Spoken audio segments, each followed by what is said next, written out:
तो चलिए दोस्तों बात कर लेते हैं इस वीडियो में पवन सिंह के कल वाले स्टेज शो के बारे में। तो वीडियो को लास्ट तक देखते रहें और जो लोग मेरे चैनल को अभी तक सब्सक्राइब नहीं किए हैं वो लोग कर लें, क्योंकि हमारे चैनल पर भोजपुरी का हर खबर सबसे पहले आता है। कल भोजपुरी के पावर स्टार पवन सिंह का छपरा में स्टेज शो था। इस स्टेज शो में पवन सिंह सहित हमारे भोजपुरी इंडस्ट्री के कई कलाकार लोग आए थे, जो कि आप लोगों ने यूट्यूब पे वीडियो देखा होगा। पवन सिंह के साथ कल्लू, आर्यन बाबू, आलोक कुमार, यामिनी सिंह, क्वीन शालिनी, सोना सिंह और भी छोटे छोटे कलाकार लोग वहां पे आए थे, जो कि आप लोगों ने यूट्यूब पे वीडियो देखा होगा।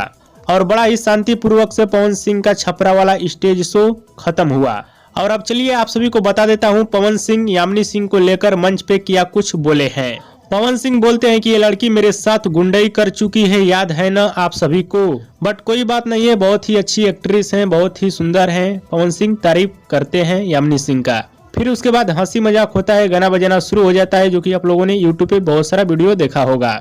और आप सभी को बता दूं 2-3 साल पहले यामिनी सिंह किसी के बहकावे में आके पवन सिंह के बारे में बहुत उल्टा पुल्टा बोल रही थी। इसी वजह से पवन सिंह ने इस तरह की बातें बोले हैं यामिनी सिंह को। तो हमने आप सभी को कई बार बता दिया है कि चमचाई करने वाले लोग घर के न घाट के होते हैं। तो बस यही अपडेट है। कल पवन सिंह का छपरा में स्टेज शो था, बड़ा ही शांतिपूर्वक से पवन सिंह का स्टेज शो खत्म हुआ। हाँ तो दोस्तों ये रहा अपडेट, आप सभी को कैसा लगा हमें नीचे कमेंट बॉक्स में जरूर बताइएगा। वीडियो पसंद आया तो लाइक करें, कमेंट करें, शेयर करें, सब्सक्राइब करें। धन्यवाद दोस्तों।